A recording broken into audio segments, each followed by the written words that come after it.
ఆవిడ ఆ రోజు ఎందుకు మాట్లాడాల్సి వచ్చింది పార్లమెంట్లో అంటే వాళ్ళ upper house of the Pakistan's national assembly అంటే ఆవిడ వెనకాల మసూద్ అజహర్ ఉన్నాడు. మసూద్ అజహర్ చేత చెప్పించారు, ఆవిడ అలా మాట్లాడకపోతే ఆవిడకి ప్రాణాపాయం చెప్పించారు.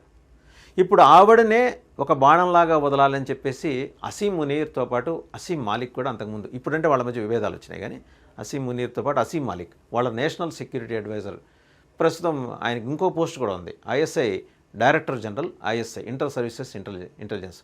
ఉగ్రవాద ముఠాలకి యూనిఫామ్లు వేస్తే దాన్ని ఐఎస్ఐ అంటారు. దానికి ఒక డైరెక్టర్ జనరల్ ఉంటాడు. అంటే ఉగ్రవాదులకు కూడా డైరెక్టర్ జనరల్ ఉంటాడంటే ఉంటాడు. అది 197 దేశాల్లో ఒక ప్రత్యేకమైన ఉగ్ర ప్రాంతం పాకిస్తాన్లో చూడొచ్చు.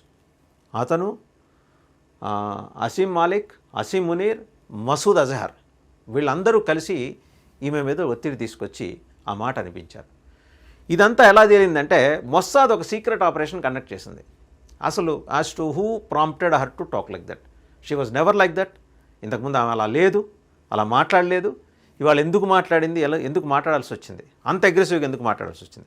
సరే, మిగిలిన మినిస్టర్స్ అందరూ మాట్లాడారంటే కొంచెం ఏదో అర్థం ఉంది. వాళ్ళందరూ స్టాండప్ కమెడియన్స్ పాకిస్తాన్ నేషనల్ అసెంబ్లీలో. మనం ఎప్పుడైనా పెద్ద పెద్ద స్టార్ హోటల్స్కి వెళ్ళినప్పుడు ఈవినింగ్ షోస్ పెడుతుంటారు స్టాండప్ కమెడియన్స్. దాదాపు అదే తరహాలో వాళ్ళ రైల్వే మంత్రి అబ్బాసీ, వాళ్ళ డిఫెన్స్ మినిస్టర్ ఆయన ఖవాజా ఆసిఫ్, అండ్ వాళ్ళ విదేశాంగ మంత్రి